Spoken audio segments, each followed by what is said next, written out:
ஆண்டவருடைய வார்த்தையை கேட்டோம். லூர்து அன்னை கெபியிலே அனைவரும் அருமையாக அன்னை மரியாளை பார்த்தவண்ணமாக அமர்ந்திருக்கிறோம். நற்செய்தியிலே ஆண்டவர் அஞ்சாதீர்கள், உடலை மட்டும் கொள்பவர்களை குறித்து நீங்கள் பயப்படாதீர்கள், உடலையும் ஆன்மாவையும் கொல்ல வல்லவருக்கு நீங்கள் அஞ்சுங்கள். உங்கள் தலைமுடியெல்லாம் எண்ணப்பட்டு இருக்கிறது. சிட்டுக்குருவிகள் கடலில் விருப்பமின்றி அவை கீழே விழாது. உங்கள் தலைமுடி கூட கடவுளுடைய விருப்பமில்லாமல் அது கொட்டாது, அவை எண்ணப்பட்டிருக்கிறது. ஆகவே கடவுள் ஒவ்வொன்றையும் பார்த்து பார்த்து செய்கிறார். உங்களுக்கு என்ன செய்ய வேண்டும், உங்களுக்கு எப்படிப்பட்ட வாழ்க்கை அமைத்து தர வேண்டும், உங்களுக்கு என்ன நல்லதை தர வேண்டும், எப்படிப்பட்ட மகிழ்ச்சியை தர வேண்டும் என ஆண்டவர் நன்றாக அறிந்திருக்கிறார். நாம் திருப்பாடலிலே வாசிக்கிறோம், ஆண்டவரே நீர் எங்களை நன்றாக அறிந்திருக்கிறீர், நாம் நடப்பதை அறிந்திருக்கிறீர், நாங்கள் வானத்துக்கு மேலே போனாலும் நீ அங்கே இருக்கிறீர், பாதாளத்துக்கு போனாலும் அங்கே இருக்கிறீர், நீ எல்லா இடத்திலும் இருக்கிறீர். ஆண்டவரே எங்கள் மனதிலே நீர் நிறைந்திருக்கிறீர், நாங்கள் என்ன நினைக்கிறோம் என்பதை நீர் அறிந்திருக்கிறீர், எல்லாவற்றையும் அறிந்திருக்கிறீர். ஆகவே தான் ஆண்டவரை ஓம்னிஷியன்ட் என்று சொல்வார்கள், எல்லாம் தெரிந்தவர், ஆல் பவர்ஃபுல். அப்படிப்பட்ட இறைவன் நம்முடைய இறைவன். நற்செய்தியிலே அப்படிப்பட்ட வார்த்தை என்று ஒவ்வொருவருக்கும் சொல்லுகிறார். நான் உங்களை அன்பு செய்கிறேன், நான் உங்களை பாதுகாக்கிறேன், நான் உங்களை பராமரிக்கிறேன். பல்வேறு சமயத்தில் நமக்கு கடவுளுடைய திட்டம் நமக்கு புரியாது, திருவுளம் புரியாது. ஆண்டவர் இயேசுவையே நாம் சிலுவையிலே பார்க்கும்போது நமக்கே கொஞ்சம் கஷ்டமாக இருக்கும். நடாது நம்ம ஆண்டவர் சிலுவையில் இருக்கிறாரு, நம்ம ஆண்டவர் ஜெயித்த மாதிரி இருந்தால் எப்படி இருக்கும்? ஆண்டவர் கஷ்டத்தை சுமந்துருக்கிறாரு. நம்முடைய ஆண்டவரை பார்த்து கூட நிறைய பேர் சொல்லுவாங்க, என்ன உங்கள் ஆண்டவர் சிலுவையில் இருக்கிறாரு, நீங்கள் கடவுள்னு சொல்கிறீங்க, அவர் போய் சிலுவையில் இருக்கிறாரு, அவர் போய் கஷ்டப்படுறாரு, அவர் போய் சிலுவையில் தொங்குறாரு, அவர் எல்லா துன்பத்தையும் ஏற்றுக்கொள்கிறாரு. இந்த உலகத்தில் துன்பத்தை சந்தித்தோம், துன்பத்தை நாம் பார்க்கிறோம், துன்பத்தை அனுபவிக்கிறோம் என்றாலே சபிக்கப்பட்டவர்கள், அவர்களுக்கு யாரும் கிடையாது, அவங்களுக்கு எந்த நாதியும் கிடையாது. ஆனால் அன்புக்குரியவர்களே, அந்த துன்பம் வழியாக தான் நாம் இன்பத்தை அடைய முடியும், சாவு வழியாக தான் நாம் மாட்சி அடைய முடியும், இறப்பு வழியாக தான் உயிர்ப்பை அடைய முடியும் என ஆண்டவர் இயேசு நமக்கு கற்றுத்தந்திருக்கிறார். துன்பத்தை துணிவுடன் சந்திக்க வேண்டும். அதனால்தான் நீங்கள் உடலுக்கு துன்பம் ஏற்படுத்துபவர்களை பற்றி நீங்கள் கவலைப்படாதீர்கள், பயப்படாதீர்கள் என்று ஆண்டவர் நமக்கு தைரியம் சொல்லுகிறார். ஆண்டவர் என்னென்னவோ துன்புறுத்தினாங்க, அடித்தாங்க. ஆனால் நாமளாக இருந்தோன்னா கண்டிப்பாக 2வது அடியிலே செத்து போயிருப்போம். ஒன்று மொதல் அடியிலே அவங்கள அடிச்சிருப்போம், இல்லைன்னா 2வது அடியில் செத்து போயிருப்போம். ஆனால் ஆண்டவருக்கு எவ்வளோ மன வலிமை. அவர் கடவுளுடைய திருவுளத்தை நன்றாக அறிந்திருந்தார்.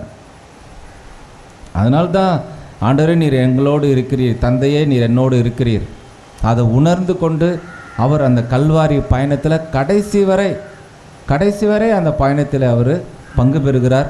கடைசியில் தன்னுடைய ஆவியை அதை முறையாக கடவுளிடம் ஒப்பு கொடுத்து விட்டு தான் அவர் இந்த உலகத்தை விட்டு கடந்து செல்கிறார். பல்வேறு சமயத்தில் நமக்கு துன்பங்கள் வரும்பொழுது மனம் உடைந்து போகிறோம்.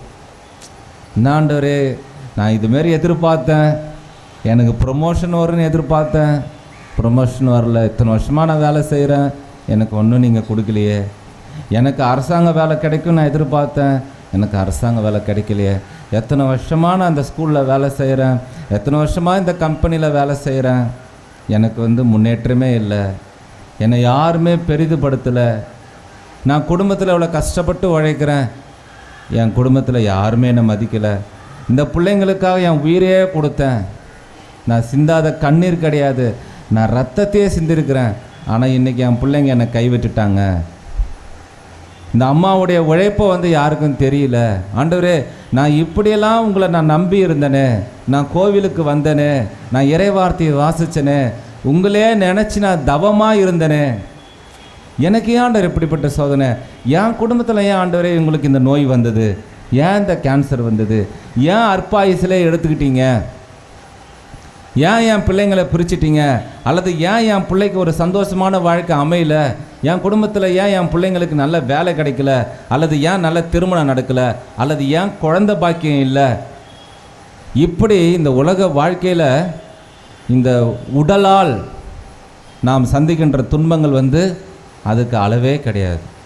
அதனால் ஆண்டவர் சொல்கிறார், இந்த உடல் ரீதியாக நீங்கள் படக்கூடிய துன்பத்தை பற்றி நீங்கள் கவலைப்படாதீர்கள், நீங்கள் அஞ்சாதீர்கள், இவையெல்லாம் கொஞ்ச காலம்தான், இது மாறும், உங்களுக்கு இன்னொரு வாழ்க்கை இருக்குது, கடவுள் உங்களுக்கு ஒரு அற்புதமான வாழ்க்கையை வைத்திருக்கிறாரு. இந்த உலகத்தில் நீங்கள் வாழும்பொழுது மக்கள் முன்னிலையில் என்னை ஏற்றுக்கொள்பவரை நான் மனமாற விண்ணுலகத்தில் நான் ஏற்றுக்கொள்வேன். மக்கள் முன்னிலையில் எனக்கு ஆண்டவரை நான் வெறுக்கிறேன், நான் கோவிலுக்கு வரமாட்டேன், நான் கடவுளை நான் நேசிக்க மாட்டேன், நான் கடவுளை நம்ப மாட்டேன். பல்வேறு சமயத்தில் நம்ம மாற்று தெய்வத்தை கூட என்ன பண்ண போயிடுவோம், வணங்க போயிடுவோம். எனக்கு இது நடக்கலை. இன்னும் நம்ம ஜாதகம் பார்க்கக்கூடிய நிலையில் இருக்கிறோம், இன்னும் நம்ம நல்ல நேரம் பார்க்குறோம். இன்னும் சமீபத்தில் ஒருத்தவங்க கேட்குறாங்க, குழந்தை பிறந்துருச்சு, ஞானஸ்நானம் வைக்கணும். அவங்க கேட்குறாங்க, 2ஆம் மாதம் ஞானஸ்நானம் கொடுக்கக்கூடாது ஃபாதர். ஏம்மா எந்த திருச்சபை சட்டத்தில்மா எழுதிருக்குது 2ஆம் மாதம் கொடுக்கக்கூடாது, 4ஆம் மாதம் கொடுக்கக்கூடாதுன்ட்டு? என்னம்மா சாமியாருக்கே நீங்கள் ஒரு புது சடங்கு சொல்லி தரீங்களேம்மா. ஃபாதர் நீங்கள் என்ன பண்ணுங்க, கல்யாண பூசை நீங்கள் என்ன பண்ணுறீங்க ஃபாதர், பிரசங்கத்தை கொஞ்சம் தாலி கட்டின பிறகு வச்சுக்கிறீங்களா? ஏன்பா என் பிரசங்கம் உங்களுக்கு பிடிக்காதா சாமி? இல்லை சாமி, நல்ல நேரம் முடிஞ்சிடும், நீ என்ன பண்ண, தாலி எடுத்து கொடுத்துரு, அப்புறம் நான் என்ன பண்ணிக்கிறேன். இன்னொரு கல்யாணத்தில் தாலியை நான் எடுத்து கொடுக்க போகிறேன், அவங்க வீட்டில் அங்கே நிற்கிற ஒருத்தர் என்ன பண்ணுறாரு, நீ கொடுக்காது சாமி நான் கொடுக்குறேன்னு அவர் வாங்கி கொடுக்குறாரு. என்னடா அதில் ஏதோ ஒரு சடங்கு இருக்குது போல இருக்குது. சாமியார் கொடுத்தா அந்த கல்யாணம் செல்லாது, அது இன்னார் கொடுத்தா தான், அந்த தாலியை கொடுத்தா தான் என்ன பண்ணோம் அது செல்லும்.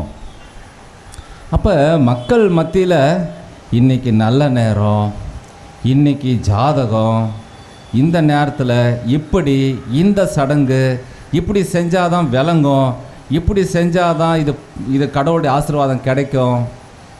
சம்டைம் நமக்கு வெற்றி கிடைச்சதுன்னா என்ன சொல்கிறோம் தெரியுமா, நமக்கு வேலையில் ஒரு ப்ரொமோஷன் கிடைச்சுன்னா நல்ல அதிர்ஷ்டசாலிப்பா, அதிர்ஷ்டசாலி.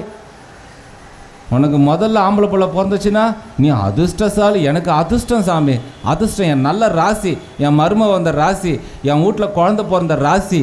என்ன ராசி? யார் சொன்ன உனக்கு ராசி? எல்லாம் அருள். நம்ம என்ன சொல்லணும், இது கடவுள் போட்ட பிச்சை, எல்லாம் ஆண்டோடைய அருள், ஆண்டோடைய அருளால் நடந்தது. அதான் மாதாவை பார்த்து என்ன சொல்கிறாங்க, அருள் நிறைந்த மரியே வாழ், அருள் நிறைந்தவள், உனக்கு அருள், ஆண்டோடைய அருள் உனக்கு கிடச்சிருக்குது, ஆண்டோடைய இரக்கம் உனக்கு கிடச்சிருக்குது.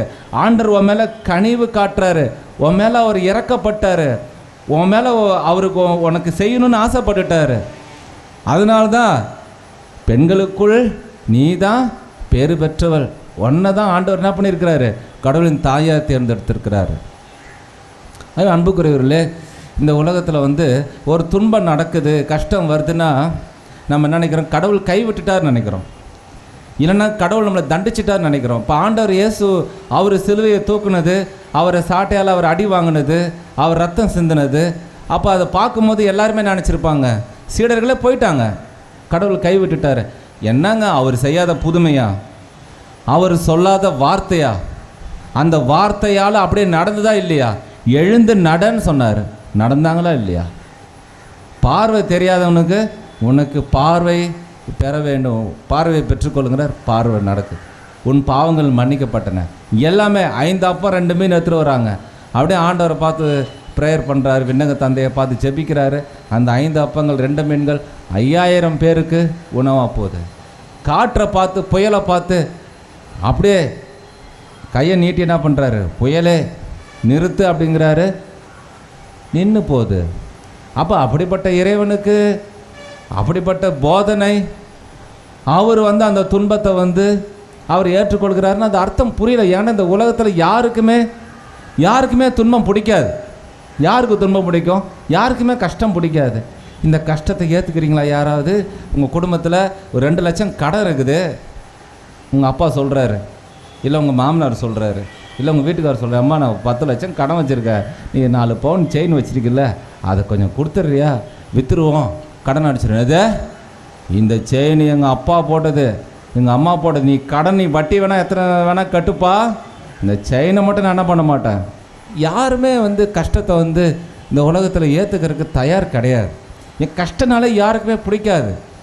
எல்லாமே லக்ஸூரியஸ், எல்லாமே என்ன பண்ணணும், சொகுசாக வாழணும், சொகுசாக இருக்கணும், அப்படி தான் எல்லாருமே விரும்புகிறோம்.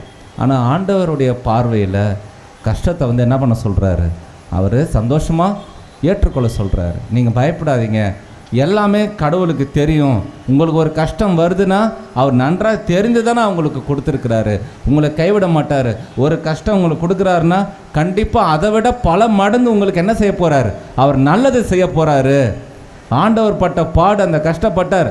ஆனால் ஆண்டவர் கஷ்டப்பட்டனால தான் இன்றைக்கி மானிடமே என்ன பண்ணுது, இன்றைக்கி மகிழ்ச்சியாக இருக்குது. நம்மெல்லாம் இன்றைக்கி மோட்சத்துக்கு போக போகிறோம், நமக்கெல்லாம் நிலை வாழ்வு கிடைக்க போகுது, நமக்கெல்லாம் ஆண்டோடைய ஆசீர்வாதம் கிடைக்குது, நாமெல்லாம் மீட்கப்பட்டவர்களாக இருக்கிறோம். காரணம் நம்முடைய ஆண்டவர் இயேசு. அந்த ஆண்டவர் இயேசு அவர் ஏற்றுக்கொண்ட பாடுகள், அவர் ஏற்றுக்கொண்ட கஷ்டம். அது அன்புக்குரியவர்களே, இந்த நல்ல நாளிலே உங்கள் அனைவரையும் மீண்டும் வாழ்த்துகிறேன். ஆண்டவர் ஒவ்வொருத்தவங்களையும் பார்த்து சொல்கிறாரு, அஞ்சாதீர்கள் சொல்கிறார். நீங்களாம் சிட்டுக்குருவிகளை விட மேலானவர்கள் சொல்கிறார்.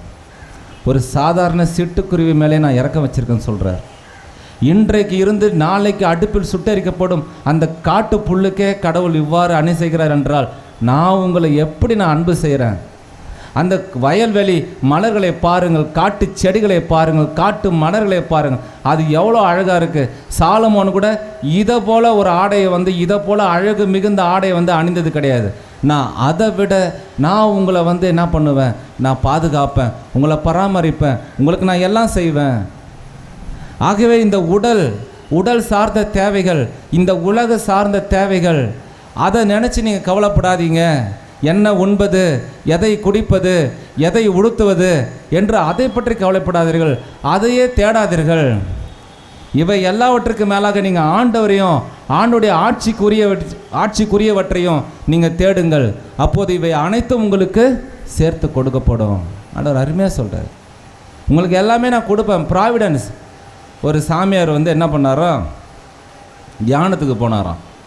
அங்கே இருக்க ஃபாதர் சொன்னாராம், நீங்கள் ரெகுலராக என்ன பண்ணுங்கள் ஃபாதர், நற்கன் ஆண்டவர்கிட்ட 1 மணி நேரம் தினமும் நீங்கள் நற்கன் ஆண்டவர் எடுத்து வச்சுட்டு, நீங்கள் மக்கள் நினைக்கிறாங்க என்ன வேணாலும் நினச்சிட்டு போகிறாங்க உங்களை, என்ன அது சாமியார் ஏன் அப்படி உட்காந்துருக்கிறாருன்ட்டு, நீங்கள் என்ன பண்ணுங்கள், நற்கன் ஆண்டவர் முன்னாடி டெய்லி உட்காருங்க. அவர் சொன்ன மாதிரி அவரும் உக்காந்தாராம். மக்கள்லாம் பார்த்தாலும் சாமியாருக்கு என்னாச்சு, ஏதாவது பிரச்சனையா, இல்லை ஊரில் ஏதாவது பிரச்சனையா, ஏதாவது மாற்றம் வாங்கிட்டு போகிறாரா, இல்லை மக்களை ஏதாவது பிரச்சனை பண்ணுறாங்களா, எல்லா மக்கள்லாம் பேசினாங்க கொண்டாங்க. ஆனால் அவர் எதை பற்றியும் கவலைப்படல. டெய்லி 1 மணி நேரம் நற்கன் ஆண்டவர் முன்னாடி ஜெபம் பண்ணாராம். 1 வருஷம் கழிச்சு திரும்ப அந்த தியானத்துக்கு வந்த சாமியார்கிட்ட ஃபோன் பண்ணி பேசினாராம்.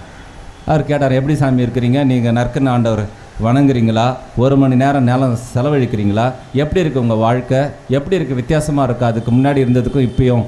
சொன்னாராம், சாமி நான் அமைதியாக இருக்கிறேன், நான் மன திருப்தியாக இருக்கிறேன், நான் நற்கன் ஆண்டவர் முன்னாடி போய் நான் எதுவும் ஜெபம்லாம் பண்ணுறது கிடையாது, நான் அப்படியே உட்காந்துருப்பேன், அவரை பார்ப்பேன். இப்போ வந்து கடவுள் வந்து எனக்கு என்ன ஒரு வித்தியாசத்தை கொடுத்துருக்காருன்னா, கடவுள் என்னுடைய தேவை எல்லாமே அவர் தெரிஞ்சிருக்கிறாரு. நான் கேட்குறதுக்கு முன்னாடி அவர் என்ன பண்ணிடுறாரு, எல்லாமே அவர் எனக்கு செஞ்சிடுறாரு. எனக்கு வேறு என்ன வேணும், ஆண்டவரே என் நாயன், எனக்கு என்ன குறைவு, அவர் எனக்கு ஒரு மன அமைதியை கொடுக்குறாரு. நான் ரொம்ப சந்தோஷமாக இருக்கேன் சாமி, உங்களுக்கு நன்றி சொல்கிறதுக்கு தான் சாமி நான் ஃபோன் பண்ணேன் என்று அவர் சொன்னாராம். அது அன்புக்குரியவர்களே, அப்போ இயேசுடைய சீடர்கள் அவங்களாம் உடலை குறித்து கவலைப்படல. அதனால தான் எவ்வளோ துன்பம் வந்தாலும் அவங்க துணிச்சலாக சந்திச்சாங்க. ராயப்பர் சொன்னால் சார், தலைகளே எனக்கு சிலுவையில் அரைப்பா, இந்த இயேசுனார் மாரி அரையாதப்பா. புனித அந்தோனியார் பாருங்கள், 5 அந்த பிரான்சிஸ்கன் சபையிலேருந்து 5 பேர் வேத சாட்சிகளுடைய உடல் வந்து வருது, அவர் இருக்கிற ஆசிரமத்துக்கு வருது. அவர் அகஸ்தின் சபையில் இருக்கிறார். அந்த 5 பேருடைய உடலை பார்த்தோன்னே அவர் நெருப்பு, ஒரு மனசில் நெருப்பாக ஒரு ஆசை வருது. என்ன ஆசை வருது, அவங்கள போல் ஆண்டவரே நானும் உங்களுக்கு வேத சாட்சியாக வரணும், நான் ஆண்டவரே ரத்த சாட்சியாக வரணும், நான் போய் நற்செய்தியை அறிவிக்கணும், என்னையும் ஆண்டவருக்காக நான் உடலை எனக்கு சிந்தணும், ரத்தத்தை சிந்தணும், என் உடலை ஒப்பு கொடுக்கணும் அப்படின்னு என்ன பண்ணுறாரு? அவருக்கு அப்படி ஆசை வருது பாருங்கள். அப்போ அந்த ஆண்டவர் மேலே நமக்கு அன்பும் பாசமும் வரும்போது நம்ம ஆண்டவருக்கு சாட்சியாக வாழணும் தான் ஆசைப்படுவோம். இந்த உலகத்தில் இருக்கிற எல்லா துன்பத்தையும் நம்ம என்ன பண்ண மாட்டோம்? கவலைப்பட மாட்டோம். நம்ம நெருப்பு மேலே நடப்போம், நம்ம புயல் மேலே பறப்போம், ஆண்டவர் நம்ம கூட இருக்கும்போது. அது அன்புக்குரியவர்களே, மீண்டும் உங்களை மனமாற வாழ்த்துறேன். இந்த திருப்பலி முடிந்த பிறகு நம்ம குணமளிக்கும் வழிபாடு, நற்கருணை வழிபாடு இருக்குது. நம்ம சிறப்பாக நம்ம ஆண்டவரை ஆராதனை செய்வோம், ஆண்டவரை போற்றுவோம், ஆண்டவரை ஸ்துதிப்போம், ஆண்டவருக்கு நன்றி கூறுவோம். ஆண்டவரால் இன்றைக்கி நம்ம தொடப்படுறோம். கடைசியாக உங்களுக்கு அபிஷேகம் ஆண்டவருடைய எண்ணெயினால் உங்கள் ஒவ்வொருவரையும் சிலுவை போட்டு உங்களுக்கு அந்த எண்ணெய் தடவும் போது நீங்கள் ஆண்டவருடைய சிலுவையினால் நீங்கள் அர்ச்சிக்கப்படுறீங்க. எப்படி புனித அந்தோனியார் சிலுவையை போடும்போது பேயெல்லாம் பறந்து போனதோ, நோயெல்லாம் ஓடி போனதோ, அதே போல் இன்றைக்கு இந்த திருப்பலி முடிந்த பிறகு நான் அந்த எண்ணெயினால் அபிஷேகம் செய்யப்பட போகிறேன், நான் ஆண்டவரால் தொட போகிறேன், நான் குணம் பெற போகிறேன், நான் சுகம் பெற போகிறேன். இனிமேல் என்னுடைய பார்வை ஆண்டவரை நோக்கி தான் இருக்க போகுது, ஆண்டவர் தான் என் கூட வரப்போகிறார் என்ற ஒரு அசைக்க முடியாத ஒரு மகிழ்ச்சியோடு நம்பிக்கையோடு வாழ்வோம். இறைவன் என்னென்றும் வாழ்த்து பெறுவாராக. ஆமேன்.